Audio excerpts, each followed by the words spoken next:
Hello friends, welcome to my YouTube channel Deepak learn life में आपका स्वागत है। आशा करता हूँ, उम्मीद करता हूँ आप सभी अच्छे होंगे। तो कल मैंने एक वीडियो बनाया था जिसमें मैंने आपको सीटेट का पूरा स्ट्रेटजी बताया था, किस तरीके से आपको पढ़ना है, किस किस चीज़ को फॉलो करना है। मैंने उस वीडियो में पूरा बताया था, लगभग वीडियो था 15 मिनट का। तो बहुत कम लोगों ने देखा। मैं आपसे एक बार रिक्वेस्ट करूँगा, अगर आपने नहीं देखा तो जाके एक बार देख लीजिए। उसमें मैंने पूरा A to Z बताया है किस तरीके से आपको पढ़ना है। तो अगर नहीं देखा तो एक बार जाके देख लीजिए। और अगर चैनल पर पहली बार आए हो तो चैनल को सब्सक्राइब जरूर कर लेना और बेल आइकन को प्रेस कर लेना, ताकि अगर सीटेट से रिलेटेड कोई वीडियो बनाए तो उसका नोटिफिकेशन आपके पास पहुंच सके। और साथ में एक बात और है कि मतलब वीडियो को स्किप बिल्कुल ना करें, पूरा वीडियो जरूर देखें। इस वीडियो में हम चर्चा करेंगे कि किस तरीके से आपको अपना इन 15 दिन में टाइम मैनेजमेंट करके आपको पढ़ना है, ताकि आपको कोई मतलब किसी भी तरीके से आपको ये ना कुछ भी छूट ना पाए, क्या पढ़ना है क्या नहीं पढ़ना है, क्या छोड़ना है। तो इस वीडियो में हम चर्चा करेंगे। तो पहला मेरा पॉइंट यही है कि अगर आप सीटेट का एग्ज़ाम दे रहे हो, बाकी में अगर सीरियस हो, आप सीरियस एक छात्र हो, मतलब आपके अंदर ये है कि मैं सीटेट का एग्ज़ाम पास करूँगा, क्वालिफाई करूँगा, इस बार कुछ भी हो जाए, तो आपको उसके लिए सीरियस होना पड़ेगा। अगर आप अभी तक आपने नहीं पढ़ा तो इन 15 दिन में पूरा आपका टारगेट एक ही होना चाहिए, एक ही आपका गोल होना चाहिए कि मुझे सीटेट क्रैक करना है, कुछ भी हो जाए किसी भी हालत में। तभी जाके आप इन 15 दिन में क्रैक कर सकते हो। अगर आपके अंदर ज़रा सा भी मतलब ढीलापन आ गया या आपने ज़रा सी भी सुस्ती बरती तो बिल्कुल भी कुछ नहीं होने वाला, चाहे आप कितना भी वीडियो देख लेना। तो पहला मेरा काम यही है कि अगर आप पहला मैं बता रहा हूँ कि आपका टाइम मैनेजमेंट आप करना सीखो। टाइम मैनेजमेंट का मतलब ये है, जैसे अगर आप जैसे सुबह अगर आप उठ रहे हो तो सुबह आपको लगभग कोशिश ये करनी है कि 4 बजे उठो और 4 बजे से कम टाइम तक, यानी कि 7 बजे तक, 4 से 7 AM तक आपको पढ़ना है। यानी कि इसमें क्या है, 3 घंटे का समय पूरा मिल रहा है आपको। और अगर आप मतलब आपको लगता है कि यार एकदम सुबह इतना जल्दी नहीं उठ पाते हैं, तो आपको कोशिश तो आपको शाम को, यानी कि नाइट में, रात में 7 बजे से लेके आपको जितने बजे तक टाइम मिले, यानी कि 7-8 बजे जब भी आपको टाइम मिले घर में, मतलब एकदम सब लोग शांत हो जाएं, तो कोशिश ये करो आपको 12 बजे तक या 12 के बाद 1 बजे तक,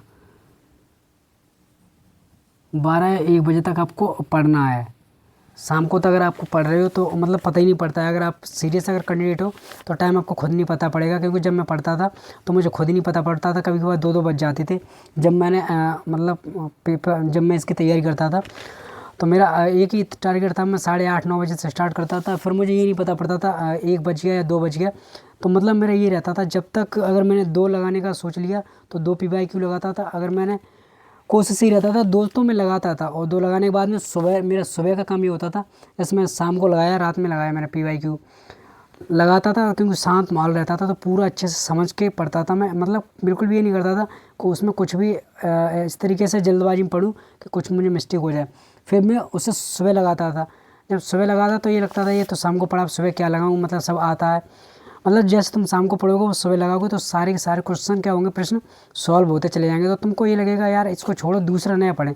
बट मैं ये ऐसा कभी नहीं करता था। अगर मैंने पढ़ा तो उसको सुबह ज़रूर रिवीजन करता था। तो क्या होता था, वो कॉन्सेप्ट मतलब जो मैं शाम को पढ़ा, अगर उसमें थोड़ा सा भी कोई मिस्टेक रह जाता था तो सुबह पूरा कवर हो जाता था। इस तरीके से मैं मतलब रोज़ मेरा वो रूटीन हो गया था। रिवीजन आपको करना है, अगर शाम को पढ़ रहे हो वो चीज़ आपको सुबह ज़रूर करनी है। इतना अगर कर लोगे तो क्या होगा, आपका तुरंत का तुरंत कंप्लीट होता चला जाएगा। पहला पॉइंट ये हो गया। और दूसरा पॉइंट अगर बात करें तो दूसरा पॉइंट क्या है कि क्या पढ़ना है क्या छोड़ना है। आपको दूसरे पॉइंट में ध्यान जरूर देना है कि क्या पढ़ना है, क्या पढ़ना है और क्या छोड़ना है। ये ज़्यादा बहुत मैटर करता है। सब कुछ नहीं पढ़ पाओगे आप, टाइम नहीं है आपके पास में। तो मेरे हिसाब से आप क्या करना है, आपको पहला है जो पेडागोजी का पोर्शन आता है वो आपको कवर करना है। आपको पता है कि जो पेडागोजी होती है वो 90 नंबर की आ जाती है।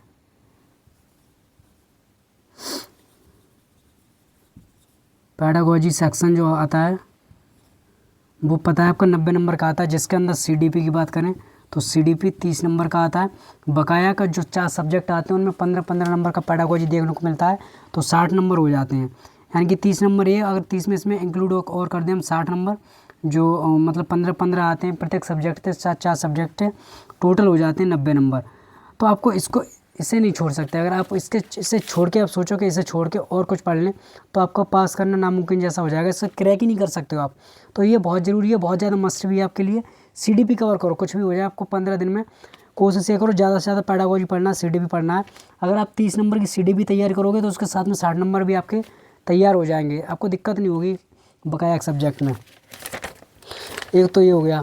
और दूसरा क्या बात है कि मतलब आपका सब्जेक्ट, मान लीजिए अगर आपने इतना तैयार किया, इसके साथ में जैसे CDB तैयार की, उसके साथ में आपको अदर सब्जेक्ट में भी बहुत ज़्यादा हेल्प मिलेगी। जैसे आपको कोई सब्जेक्ट वीक है, मान लीजिए अगर वीक सब्जेक्ट है, कोई वीक सब्जेक्ट है, तो अब उस पर ध्यान ज़्यादा नहीं दोगे आप,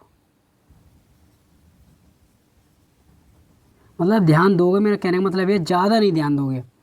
यहाँ लिख भी देते हैं, ज़्यादा ध्यान नहीं दोगे।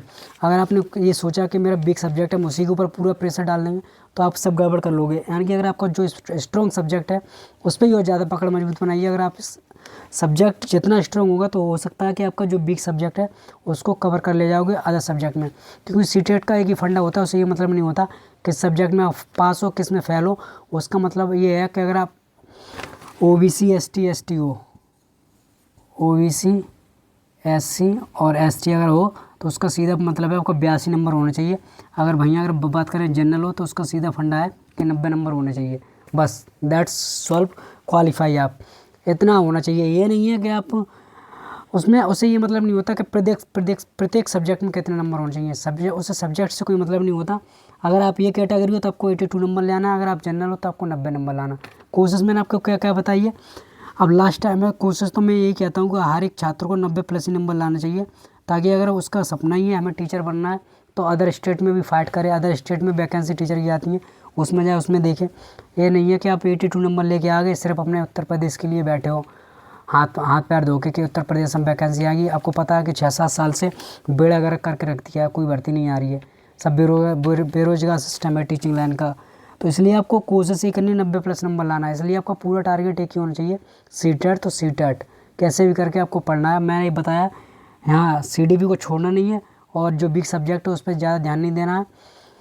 बकाया का आपको PYQ लगाना है, किस तरीके से लगाना मैंने बताया कि आपको टाइम शाम को अगर लगा रहे हो, अगर आपके पास टाइम है तो फिर आपको ये नहीं देखना कि मतलब एक घंटे 1.5 घंटे पढ़ लिया अब सुबह पढ़ लेंगे, इस तरीके से नहीं पढ़ना है।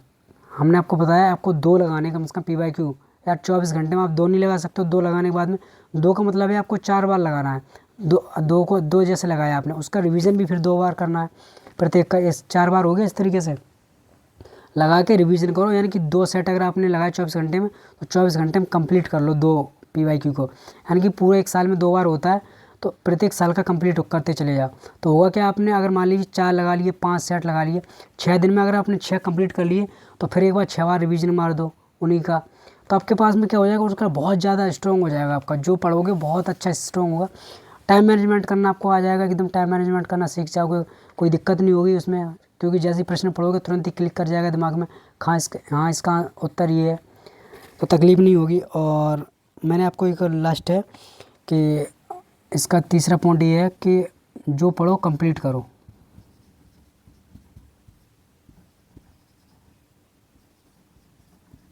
जो पढ़ो कंप्लीट करो, जितना भी पढ़ रहे हो भाई कंप्लीट करो। ये नहीं है कि आप PYQ आपने लगाना स्टार्ट किया, एक लगा लिया, फिर दूसरे दिन 2 3 4 इस तरीके से लगा लिए। अब आपने मतलब 5 या 6 या आपने 7 या मान ली 10 PYQ लगा लिए। 10 लगाने के बाद में अब आपने कोई दूसरी किताब उठा ली, उससे पढ़ने लगे। इससे कुछ नहीं होने वाला। जो PYQ लगाए वो कोई मतलब के नहीं है, सब बेकार हैं, व्यर्थ हैं, इससे कुछ नहीं होगा। इसी का मतलब ये है, जैसे आपने अगर 10 भी लगा लिए, 10 दिन में 10 लगा लिए, 5 दिन का टाइम है, उनका रिवीजन कर डालो एक बार फिर से दोबारा से। हम ये कह रहे हैं एक प्रश्न को कोशिश ये करो हम 3 से 4 बार पढ़ लें। 3 से 4 बार पढ़ने से आपको इतना मतलब दिमाग में पूरे तरीक़े से खुल जाएगा, और इतना आपका पकड़ने की क्षमता, इतना दिमाग का अंदर स्किल अच्छी मतलब हो जाएगी कि प्रश्न को पढ़ते ही समय आपको पता पड़ जाएगा इसका आंसर ये है। वरना बेमतलब का बहुत ज़्यादा आपको ज़्यादा नहीं पढ़ना है, कोई बुक नहीं पढ़नी है, कोई किताब नहीं पढ़नी है। और हाँ लास्ट का ये है कि जितने भी टीचर, चौथा है, जितने भी आपको मैराथन वीडियो देखने को मिले, मैराथन वीडियो देखो, टैग वर्ड्स की वीडियो देखो, जो टीचर्स बता रहे हैं यूट्यूब पर। आपको मैराथन देखना, आपको और कुछ नहीं करना, टैग वर्ड्स देखना। कुछ ट्रिक्स टिप्स हो गई है यूट्यूब पे बहुत सारी मिलेंगी आपको, जो टीचर आपको मतलब अच्छा लगते हो कि मतलब इन टीचर का अच्छा है, उन्हें फॉलो कीजिए।